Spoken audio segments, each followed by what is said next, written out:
Hello viewers, I am Deepti. My topic for today is for class 11 ISC as well as CBSE from mathematics, and the chapter is sets, remaining important topics from the chapter sets.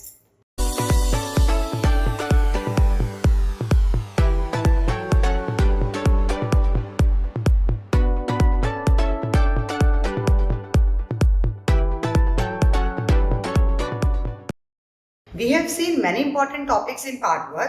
Today I am going to continue sets part 2 with the topic of power sets. So what is power set? It is the collection of all subsets of the given set A and it is noted by PA. Suppose given set A is equal to AB. Its elements are AB.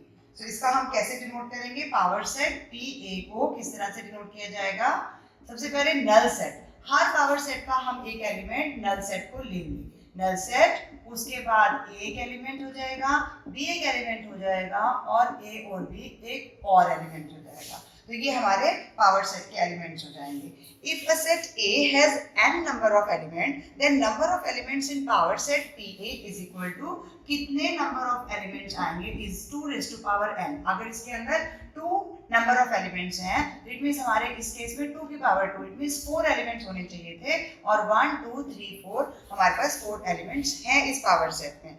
और अगर हम इसके subset की proper subset की बात करेंगे तो उसमें कितने नंबर ऑफ एलिमेंट्स होंगे? 2 raised to power n-1. तो proper subset of A is, उसके अंदर कितने नंबर ऑफ एलिमेंट्स होंगे? 2 raised to power n-1. आपको प्रीवियस वीडियो मैंने बताया था कि प्रॉपर सबसेट की डेफिनेशन क्या होती है. If A is a subset of B and A is not equal to B, equal नहीं है, तो A is proper subset of B और उसको हम कैसे लिखते हैं कि A इस तरह से. तो ये प्रॉपर सबसेट है. इसके केस में number of elements power set में एक इससे कम आएगा. 4 - 1 इट मींस 3 हो जाएंगे या 2 raised to power n-1 हो जाएगा. One more important definition is of universal set. It is a set that contains all sets under consideration. Universal set को हम किससे डिनोट करते हैं? अल्फाबेट U से. Let A is equal to AEIOU, ये एक सेट हमें गिवन है, and B is equal to ABCD. अब इसमें हमने चेक करना है is A a subset of B? क्या A सबसेट है B का या B सबसेट है A का? Either or, दोनों में से हमने चेक करना है किस में हो सकता है. तो इसको सबसेट को हम चेक कैसे करेंगे? A के एलिमेंट्स को देखिए. A के कौन से एलिमेंट्स जो है वो B के अंदर है? A है, E यहाँ पर एक्स्ट्रा है, तो हम इसके लिए कैसे लिखेंगे कि E belongs to A. A में तो है, but E does not belongs to B. It means क्या A इसका सबसेट है? No. तो हम क्या लिखेंगे? A is not a subset of B. अब हम B को चेक करते हैं, क्या B A का सबसेट है? इसमें A है, इसमें B है. B है इसके अंदर, C भी हेल्प नहीं है, D भी नहीं है. तो B, C, D सारे एलिमेंट्स नहीं है. हम कोई भी एक एलिमेंट लेकर दे देंगे तो भी सफिशिएंट है कि B जो है वो B सेट को तो बिलोंग कर रहा है, बट B जो है वो A सेट को बिलोंग नहीं कर रहा. It means B is not a subset of A और neither A is a subset of B. तो दोनों ही सबसेट नहीं है. इन दोनों के केस में हम यही चेक कर सकते हैं. Now practice a few questions. Write the power set of A. और A के एलिमेंट्स यहाँ को दिए गए हैं अल्फा, बीटा एंड गामा. और अभी हमने क्या देखा कि पावर सेट को हम कैसे रिप्रेजेंट करते हैं? P और A के साथ. तो P में हमारे पास कितने एलिमेंट्स बनेंगे? सबसे पहला एलिमेंट नल इनकी फाइल, नल सेट के लिए हम लेते हैं. इसके बाद हमारा पहला एलिमेंट अल्फा आ गया, फिर बीटा आ गया, फिर next is gamma, next is alpha and beta, then alpha and gamma, then beta and gamma, and last is alpha, beta and gamma. अब इसके अंदर कितने नंबर ऑफ एलिमेंट्स में काउंट करिए? 1 2 3 4 5 6 7 8. कितने एलिमेंट्स हैं? Number of elements 3. हमने क्या काउंट किया था? 2 raised to power 3, 8 हमारा आंसर करेक्ट है. पावर आप चेक भी कर सकते हैं कि पावर सेट में इतने नंबर ऑफ एलिमेंट्स होने चाहिए. Now next is write universal set for each of the following. First part है the set of all natural numbers. तो natural number हमारे पास किसका? इसका universal set बनाना है हमने. universal set को हम U से रिपीट करते हैं. इसके अंदर क्या लिखेंगे हम? क्या लाइंस लिख सकते हैं? The set of all integers. तो x is such that भी करके लिख सकते हैं आप. The set of natural number किसके अंदर आता है? किसकी कैटेगरी में आता है? तो हम इसके बाद बहुत सारे आंसर सकते हैं. सेट ऑफ ऑल हम इंटीजर्स भी ले सकते हैं, इसके अलावा हम ब्रैकेट में और भी क्या लिख सकते हैं, set of all rational numbers. इसके अलावा और किसका सेट हो सकते हैं नेचुरल नंबर, और किसकी कैटेगरी में आते हैं रैशनल नंबर, और रियल नंबर्स की कैटेगरी में। तो यहाँ पर हम रियल नंबर्स भी ले सकते हैं। तो आप चाहे आप इसमें से कुछ भी लिख सकते हैं, और है इंटीजर्स और रैशनल नंबर्स और रियल नंबर। अगर ये यूनिवर्सल सेट है तो इसका नेचुरल नंबर एक सबसेट अपने आप हो जाएगा। Next is the set of all squares in a plane. तो इसका यूनिवर्सल सेट किस तरह से हो जाएगा, U is equal to set of all quadrilaterals. अब क्वाड्रिलेटरल्स में हमारे पास जितने भी 4 साइडेड फिगर्स हैं वो सारे आ जाएंगे इन अ प्लेन। अब उसमें स्क्वायर भी एक पार्ट है, अदरवाइज वो रेक्टेंगल भी हो सकता है, ट्रेपेजियम भी हो सकता है, रोम्बस भी हो सकता है, पैरेललोग्राम भी हो सकता है। Next is write down all the subsets of -1 0 1। इसके सबसेट्स भी हम इसी तरह से लिखेंगे।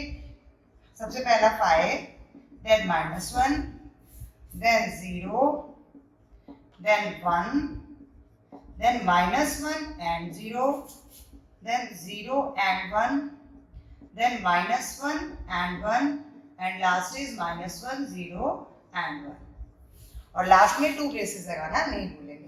फिर से काउंट कीजिए कितने हैं, all the subsets 1 2 3 4 5 6 7 8। It means हमारा आंसर करेक्ट है, 8 एलिमेंट्स हैं।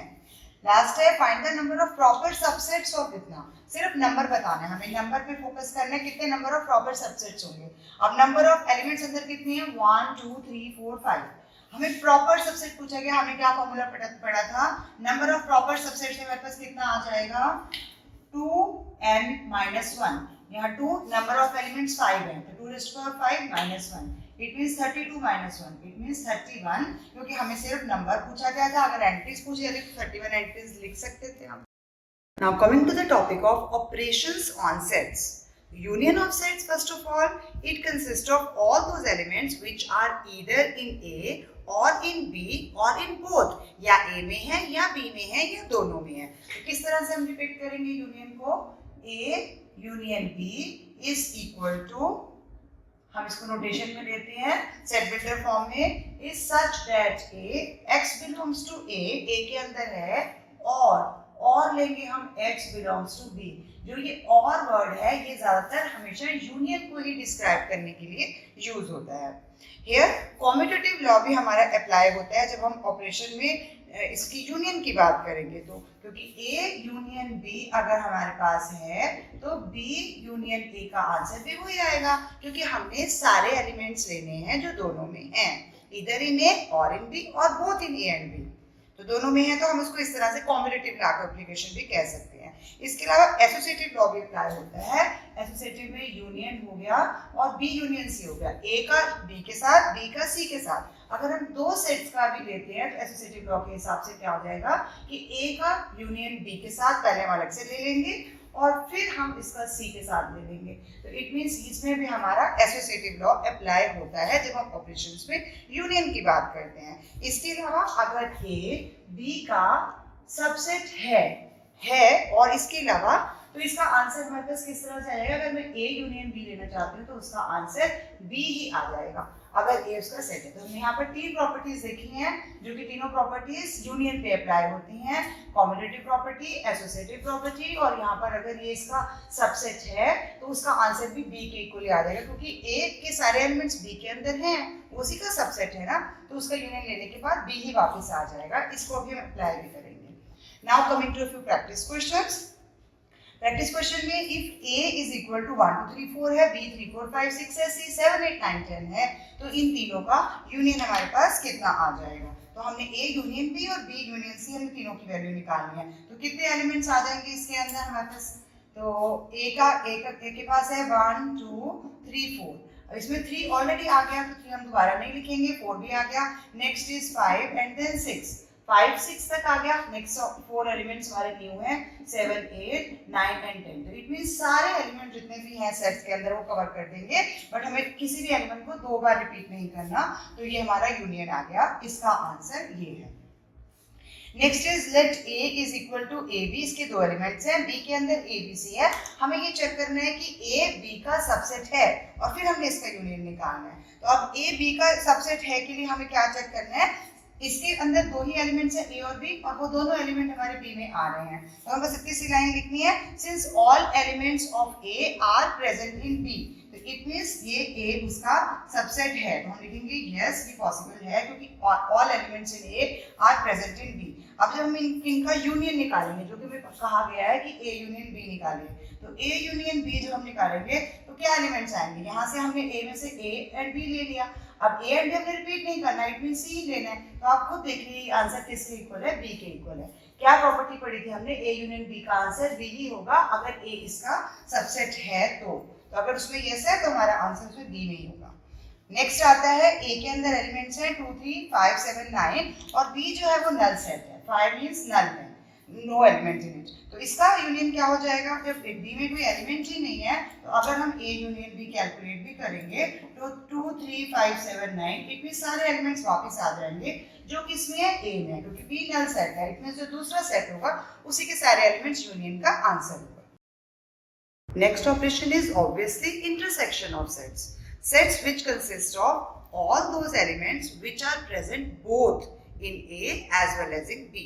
So A intersection B को हम किस तरह से represent करेंगे, X such that X belongs to A and X belongs to B and means intersection. तो ये हमारा intersection हो जाएगा। A intersection के लिए हम नीचे की टाइप में व्यू लेते हैं, तो ये intersection का सिंबल है।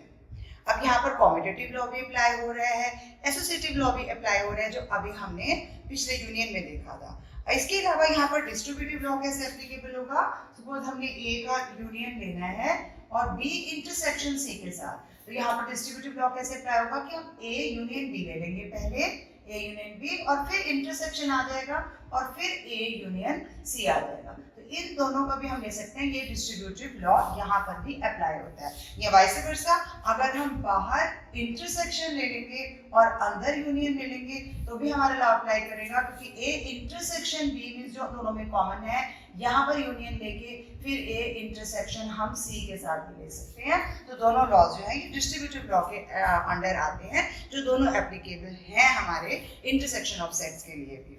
और इसके अलावा डिसजॉइंट सेट्स कौन से होते हैं, जिसमें ए इंटरसेक्शन बी का आंसर नल सेट आता है। इट मींस दोनों के अंदर कोई एलिमेंट कॉमन है ही नहीं है, इसीलिए इन सेट्स का नाम क्या है, डिसजॉइंट सेट्स। ये आगे आपको काम आएगा, इसको हमने करना है एक बार के लिए। डिसजॉइंट सेट्स हम इनको बोलते हैं। पहला प्रैक्टिस क्वेश्चन आ रहा है आपके पास, p is equal to 1 upon x such that x belongs to natural number है और x की वैल्यू 7 से हमने कम लेनी है। अब 7 के नीचे लाइन नहीं है, इक्वल टू का साइन नहीं है, तो इक्वलिटी साइन ना होने के केस में हम 7 नहीं लेंगे। अगर नेचुरल नंबर में 1 से स्टार्ट कर रहे हैं तो हमारे पास 1 upon 1 इट मींस 1 आ जाएगा। नेक्स्ट हमारे पास 7 तक के सारे एंट्रीज हम ले सकते हैं इसके अंदर, तो 1 हो गया, 1 upon x लेना है, 1 upon 2, 1 upon 3, 1 upon 4, 1 upon 5, 1 upon 6 and that's all. इतने हमारे आ जाएंगे, 7 को हम इसके लिए कंसीडर नहीं करेंगे। और क्योंकि सेट में हमारे पास x is less than and equal to 4 है, इट मींस हम 4 को कंसीडर करेंगे और नेचुरल नंबर में 1 upon 2x है, तो जब हम 1 upon 2x मींस इसमें मैं 1 भी लूंगी तो 2 आ जाएगा, 2 into 1, next is 2 into 2 4, then next is 2 into 3 6 and then 1 upon 8। हमने 4 को भी कंसीडर किया है, 4 into 2 तभी 8 हुआ है। अब इसमें हमने p फाइंड क्या करना है, p intersection q। Intersection q के लिए हमें वो एलिमेंट्स लेने हैं जो दोनों में कॉमन है, तो हम चेक करते हैं 1/2 यहाँ भी है, 1/2 यहाँ भी है, p में भी है q में भी है। नेक्स्ट 1/4 हमारा दोनों तरफ है, 1/6 भी हमारा दोनों में है, तो इट मींस हमारा इंटरसेक्शन का आंसर 1/2, 1/4 और 1/6 आ जाएगा। Next practice question is, if a is equal to x such that x is equal to 2n, where n belongs to integers. Next is b, x such that x is equal to 3n and n again belong to integer. Find a intersection भी हमें निकालना है, तो पहले हमें देखना है कि a में कौन कौन से एलिमेंट्स आएंगे, तो इसका रोस्टर फॉर्म में हम देखते हैं क्या क्या ले सकते हैं। हमें 2n लेना है, उसका डबल करना है, तो इंटीजर्स हमारे स्टार्ट कहाँ से होते हैं, 0 से स्टार्ट होते हैं। 0 के अलावा हम और क्या ले सकते हैं, और सबका हमने 2 से मल्टीप्लाई लेना है, तो 1 भी लूंगी तो -2 हो जाएगा, -4 हो जाएगा, -6 हो जाएगा और सो ऑन। उस तरफ से अगर हम पॉजिटिव इंटीजर्स में लेंगे तभी हमारे पास क्या आ जाएगा, 2 4 एंड 6 एंड सो ऑन। इसी तरह b में हमें क्या लेने हैं, 3n, नंबर ऑफ मतलब जो भी नंबर है उसको 3 से मल्टीप्लाई करना है, तो हम 3 से मल्टीप्लाई करेंगे तो 0, और इस तरफ 1 को 3 से करेंगे तो -3, -6 एंड सो ऑन। इस तरफ करेंगे तो 3 and then 6 and then so on. अब हमने निकालना क्या है, A intersection B। It means कौन से एलिमेंट्स A और B दोनों में कॉमन है। तो अब देखिए कौन सा कॉमन है, हम दोनों में कौन सी चीज कॉमन आ रही है हमारे पास। -6 यहाँ भी है, -6 यहाँ भी है, 0 यहाँ भी है, यहाँ भी है, और नेक्स्ट हमारे पास क्या है, 6 एलिमेंट यहाँ पे भी है। तो इस तरह से हम इसको कैसे शो कर सकते हैं, it means x is such that x and x is equal to, हमारे पास ये किसका बन गया, ये 2n था 3n था, यहाँ पर हमारा क्या आ रहा है, x is equal to 6n, क्योंकि 6 का मल्टीपल बन चुका है। x is equal to 6n, और यहाँ पर n फिर से इंटीजर को ही बिलोंग कर रहा है, तो ये हमारा आंसर बन जाएगा। इस केस में हमारा जो इंटरसेक्शन आ रहा है वो सारे 6 के आगे मल्टीपल्स आ जाएंगे। नेक्स्ट क्वेश्चन है x is equal to x is such that x is an even integer, और नेक्स्ट में इज एन ऑड इंटीजर। तो हम हमारे पास एक में इवन है और एक में ऑड इंटीजर, सो हम किस तरह से इसका आंसर बना सकते हैं। तो a के आंसर में दूसरे फॉर्म में क्या आ जाएगा, इवन इंटीजर में हमारे पास 0 आ गया, 2 आ गया, 4 आ गया। अगर हम नेगेटिव साइड में जाएंगे तो -2 आ जाएगा, -4 आ जाएगा एंड सो ऑन। इस तरफ भी हमारे पास आ जाएंगे, चाहे तो -6 भी ले सकते हैं। All even numbers we can take. In b case हमारे पास सेट में कौन-कौन से एलिमेंट्स आ जाएंगे, ऑड इंटीजर्स। तो ऑड में हमारे पास कौन सा आता है, -1 आता है, -3 आता है, 1 आता है, 3 आता है एंड सो ऑन। अब इसका जब हमें निकालना यही है, इंटरसेक्शन भी, इट मींस दोनों में कौन सा एलिमेंट आपको कॉमन दिखाई दे रहा है। तो अब -1 इसमें है, -1 वहाँ नहीं है, -2 वहाँ है, -2 यहाँ नहीं है, इट मींस कोई सा भी एलिमेंट हमारे पास कॉमन ही नहीं है। तो ये हमारे पास नल सेट आएगा, जिसको हम इस तरह से दिखाएंगे। और ऐसे सेट्स को दिखाने के लिए हम ये भी कहते हैं these are disjoint sets. It means कोई एलिमेंट कॉमन है ही नहीं है, क्योंकि ऑड और इवन सेम नंबर हो ही नहीं सकते। ऑड होगा तो इवन नहीं होगा, कोई भी नंबर एट ए टाइम एक ही हो सकता है। A few more important practice questions. Using set operations, find the HCF of three numbers which are given as 15, 40 and 105. And for finding the HCF, we need all the possible factors of all three numbers. तो it means अगर मैं 15 का ले रही हूँ, तो suppose कर रहे हैं कि हमारे पास A सेट आ रहा है, तो A सेट के अंदर 15 के कितने possible फैक्टर्स हो जाएंगे, highest common factor. It means कितने फैक्टर्स हैं जो 15 तक बना दे। तो फैक्टर्स में आपको पता, हमने इससे छोटे नंबर लेने हैं, तो 1, 3, 5 एंड 15 इटसेल्फ, ये हमारे पास A में आ जाएगा। अगर हम B का लेंगे तो क्या बन जाएंगे, B में इसमें 40 के फैक्टर्स ले रही हूँ, तो 40 के फैक्टर्स में हमारे पास क्या क्या आ जाएगा, 40 किसके टेबल पे आता है, 1, 2, 4, 5, 8, 10, 20 एंड देन 40। नेक्स्ट हमारे पास C का आ जाएगा। C 105 के फैक्टर्स हैं, ऑब्वियसली बहुत ज्यादा होंगे, 1, 3, 5, 7, 15, देन 21, 35 एंड 105 इटसेल्फ। ये तो आपको पता है ये फैक्टर्स हैं, तो उस नंबर से छोटे होंगे, इंक्लूडिंग इस नंबर को हम खुद भी साथ में लेंगे। अब इन तीनों का अगर हमने HCF निकालना है, तो हमें क्या निकालना है, इनका इंटरसेक्शन, तीनों का intersection, A intersection B and intersection C। तो अब हमें देखना है कि इनमें कौन सा नंबर है जो सब में है, इंटरसेक्शन में सब में कॉमन है। कौन सा नंबर कॉमन आपको दिखाई दे रहे हैं, 1 तो है, ये सबके अंदर कॉमन 1 आ रहा है। इसके अलावा 3, 2, 3, इसमें 2 नहीं है, 5, 5, 5, 5 तीनों में है, तो 5 हमारे पास यहाँ पर भी आएगा। तो HCF के लिए क्या रूल होता है कि हमने इसमें जो इन दोनों में से लार्जेस्ट एलिमेंट होगा, तो लार्जेस्ट एलिमेंट हमारे पास 1 और 5 में से 5 ही है, तो इट मींस इसका हमारे पास HCF क्या आएगा, 5 आंसर आएगा। इन तीनों एलिमेंट्स का HCF हमारे पास 5 आ जाएगा।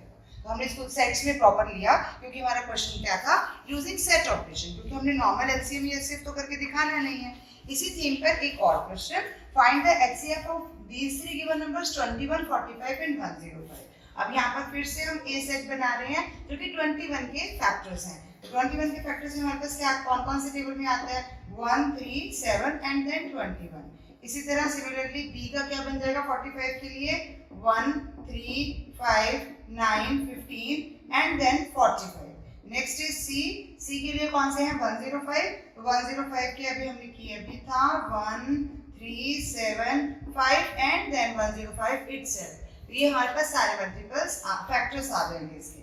सिमिलर क्वेश्चन है, तो A हमने इंटरसेक्शन B और इंटरसेक्शन C, क्या इसके अंदर आपको कॉमन फैक्टर्स दिखाई दे रहे हैं जो सबके अंदर आ रहे हैं, सब में हैं। तो यहाँ पर हमने देखा था कि हमारे पास 15, 21, ये 35, 105, ये सारे भी इसके फैक्टर्स हैं। हमें यहाँ पर भी ये लिखने हैं, 5, 7, इसके अलावा 15 आ गया, 5 भी है, 7 भी है, बाकी सारे भी मैं आपको इसके अंदर एलिमेंट्स लेने हैं, हम छोड़ नहीं सकते, शो हमें सारे करने हैं, हालांकि हमें पता है कि हमने लेना तो सबसे छोटा वाला ही है। तो 7, 5, then 15, 21, 35 and 105. We need to write all the factors उस नंबर को इंक्लूड करते हुए। तो 105 तक हम सारे लिखेंगे।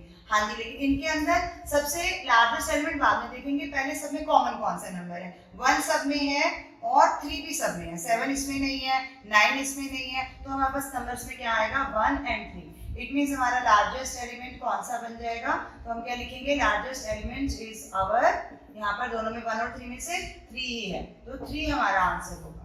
हमें आंसर को इसी तरह से देना है कि हमारा इन तीनों नंबर्स का HCF 3 आ रहा है। Next question on the same theme is using set operation find the LCM of, and the given numbers here are 12, 15 and then 20. LCM is least common multiple, तो multiple means हमें इनसे बड़े number लेने हैं। तो suppose A set जो है वो हमें मल्टीपल्स शो कर रहा है 12 नंबर के लिए, तो 12 का मतलब 12 के मल्टीपल्स मींस 12 पर टेबल, तो 12, 24, 36, 48, 60, 72, 84, 96, 108 and then 120 and so on। इसी तरह से सिमिलरली बी में हमारे पास 15 के मल्टीपल्स लेने हैं, तो 15 इटसेल्फ हमें कंसीडर करना ही होता है। 15, 30, 45, 60, 75, 90, 105 और 120, एटलीस्ट 120 तक हमें लेना है। सी का क्या आ जाएगा, सी में 20 के मल्टीपल्स लेने हैं, तो 20, 40, 60, 80, 100, 120 एंड देन सो ऑन। ये तीनों के हमारे पास ABC आ गया। अब least common multiple means LCM के लिए हमने फिर दोबारा A intersection B intersection C ही लेना है। इसमें भी हमने इंटरसेक्शन लिया, पहले भी हमने इंटरसेक्शन लिया। अब इंटरसेक्शन में कौन सा एलिमेंट है जो सब में कॉमन है, तो अगर हम ध्यान से चेक करेंगे तो सारे एलिमेंट्स चेक करने के बाद, हमें एंट्रीज चेक करने के बाद दिखेगा कि 60 इसमें भी है, इसमें भी है, इसमें भी। इट मींस 60 हमारा कॉमन मल्टीपल है जो सबके अंदर है। तो एलसीएम का मतलब, एलसीएम मतलब लीस्ट कॉमन मल्टीपल था, तो हमने इसमें लीस्ट मल्टीपल लेना है। लीस्ट मल्टीपल मींस सबसे छोटा कौन सा है, तो 60 के ऊपर और भी आएंगे, क्योंकि क्यों नहीं आएंगे, 120 सब में है, तो 60 भी है, 120 भी हम लिख सकते हैं, लेकिन हमने लीस्ट मल्टीपल लेना है, और लीस्ट मल्टीपल इस केस में हमारे पास आंसर आएगा 60। तो एलसीएम हमारे पास आ जाएगा 60, जबकि एचसीएफ हमने जो ये एचसीएफ निकाले हैं, ये हमारा 5 है फर्स्ट केस में और सेकंड केस में 3 है। बस यहाँ ध्यान इसमें देना है, गलती नहीं करनी, लार्जेस्ट एलिमेंट लेना है जब एचसीएफ निकालेंगे, फैक्टर्स में से लार्जेस्ट लेना है, हाईएस्ट लेना है, और यहाँ पर स्मॉलेस्ट लेना है मल्टीपल्स में से, तो ये एलसीएम निकल जाएगा। Last question related with this topic is if A is equal to X such that X is an even prime number। अब आप बताइए कौन सा ऐसा प्राइम नंबर है जो इवन भी है, तो इसमें हमारे पास सिर्फ आता है एक ही एलिमेंट और जो है 2। नेक्स्ट हमारे पास आएगा B। D में क्या है, X is such that X belongs to natural number and X is less than 5। Equality sign नहीं है, तुम्हें लेस देन 5 के नेचुरल नंबर पता ही है, 1, 2, 3 and 4। अब हमने इसमें A इंटरसेक्शन B निकालना है, तो इंटरसेक्शन B मींस दोनों में कौन सा कॉमन एलिमेंट है, तो आपको दिखाई दे रहा है कि इसके अंदर 2 ही एक ही एलिमेंट है जो कॉमन है। तो अब जितना भी हमने पढ़ा है यूनियन और इंटरसेक्शन के बारे में, आपको ये पता चल गया होगा, this is the sign for intersection. Intersection में हमने दोनों का कॉमन एलिमेंट लेने होते हैं, सिर्फ जो कॉमन एलिमेंट है, इट मींस हम यहाँ पर सिर्फ कॉमन, इसको हमें याद भी रखना है। अगर हमने इस तरह से सिंबल लिया था तो ये यूनियन का सिंबल होता है, और यूनियन में हमें ऑल लेना होता है। इसको डिपिक्ट करने के लिए सेट में जब आप देखेंगे तो इसके लिए हमारे पास आएगा दोनों के बीच में लिखा हुआ एंड, और यूनियन के लिए हमारे पास लिखा हुआ आएगा और। तो आई होप आपको यूनियन और इंटरसेक्शन का टॉपिक अच्छे से समझ में आ गया होगा। With this, I conclude my today's video. In my next video, I will try to cover all the remaining important topics from the chapter sets. Thank you for watching till the end. Keep watching, sharing and subscribe to my channel. If you have still any doubt, you can tell me in the comment section.